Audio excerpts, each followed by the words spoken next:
طوفان بعد۔ قوم عاد ایک بڑی زبردست قوم تھی جو علاقہ یمن کے ایک ریگستان احقاف میں رہتی تھی۔ ان لوگوں نے زمین کو فساد سے بھر دیا تھا اور اپنی زور و قوت کے ضم میں دنیا کی دوسری قوموں کو اپنی جفاکاریوں سے پامال کر ڈالا تھا۔ یہ لوگ بت پرست تھے۔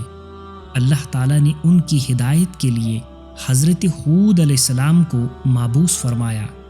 آپ نے ان کو درس توحید دیا اور گناہوں سے روکا، تو وہ لوگ آپ کے منکر اور مخالف ہو گئے اور کہنے لگے، آج ہم سے زیادہ زور آور کون ہے؟ کچھ لوگ حضرت ہود علیہ السلام پر ایمان لائے مگر وہ بہت تھوڑے تھے۔ قوم نے جب حد سے زیادہ بغاوت کا مظاہرہ کیا اور اللہ کے پیغمبر کی مخالفت کی تو ایک سیاہ رنگ کا ابر آیا جو قوم عاد پر چھا گیا۔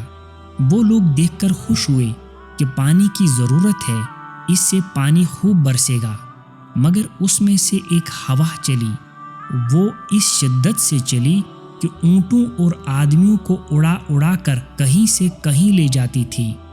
یہ دیکھ کر وہ لوگ گھروں میں داخل ہوئے اور دروازے بند کر لیے، مگر ہوا کی تیزی سے نہ بچ سکے۔ اس نے دروازے بھی اکھاڑ دیے اور ان لوگوں کو ہلاک بھی کر دیا۔ پھر قدرت الہی سے کچھ سیاہ پرندے نمودار ہوئے جنہوں نے ان کی لاشوں کو اٹھا کر سمندر میں پھینک دیا۔ حضرت ہود علیہ السلام اپنی چند مومنوں کو لے کر قوم سے جدا ہوئے تھے، اسی لیے وہ سلامت رہے۔